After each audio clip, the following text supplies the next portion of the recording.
All right, everyone. So I've fired up Maschine Plus. We are ready to get started. Now, I'm not going to go over the onboarding process where you turn on Maschine for the first time, you connect to your Wi-Fi, you put in your native access password, and basically it's so simple. I'm assuming you've already got it going. So we're going to start right away by kind of talking about what is Maschine since you're new to Maschine, and how is it different than a traditional DAW and a traditional recording situation. So Maschine has its own special architecture of how it works. It's a loop-based kind of scene-based groove production center, if you will. It's become more DAW-like, almost quasi-DAW, with updates over the years, but essentially it is like a kind of in-the-box production setup. So it's not like your traditional DAW where you're going to do multi-track audio recording. You're not going to record to a timeline that's linear.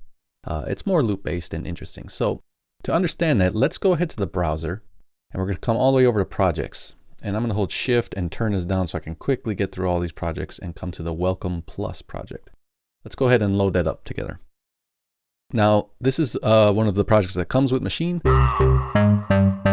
You'll kind of hear how it works right away. And so what I wanted to start with is talking about this Maschine architecture. So at the very basic level, Maschine has sounds. Each pad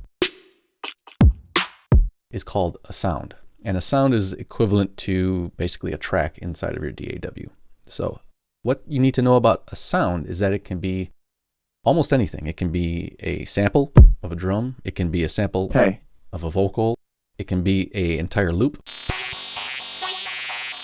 right? It can be a virtual instrument, like for instance here on Group C is an instance of massive. It can be just an effects chain.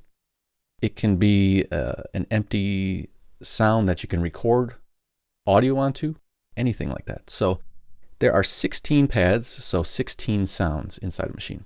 Now, all those sounds live inside of a group. So we have our groups over here, group A, B, C, D, etc. You have unlimited groups. And the groups are basically different, that they house the entire section of 16 sounds. So essentially, like in a mixer, it's like a submix, right? All those sounds feed into the group, and therefore then the group feeds into the master channel, which is essentially your 2-track stereo output. Now you'll see on this project, for instance, there are some effects, nice little kind of gentle mastering chain, if you will. So basically you need to know sounds go into groups, groups go into the master. Everything leads into the master.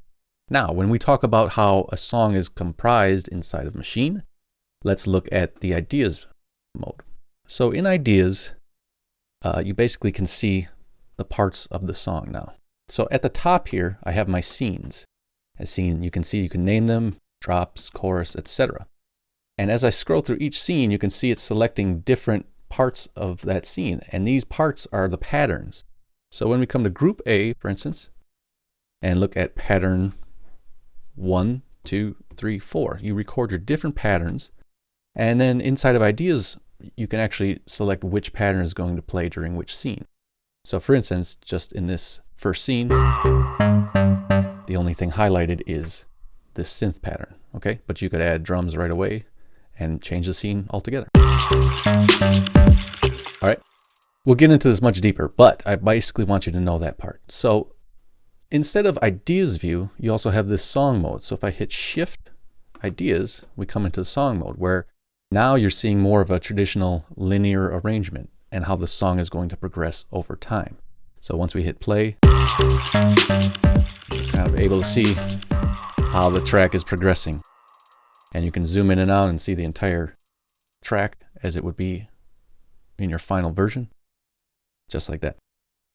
Now, another layer inside of song mode is clips, where this is a new feature to Maschine altogether.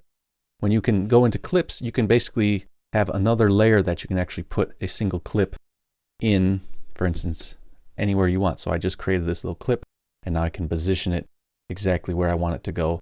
Maybe create an overdub or create a separate section of the song, however you like. So it's a little confusing maybe because there's a lot going on. Patterns are in scenes, and then when we get into song mode, those scenes are basically laid out, and then you can add clips on top as well, which are basically like MIDI or audio right into the timeline. So again, we'll get into all this. We're going to basically start from scratch, build a beat up, and kind of understand the process altogether. But you need to understand the big picture first before we get going.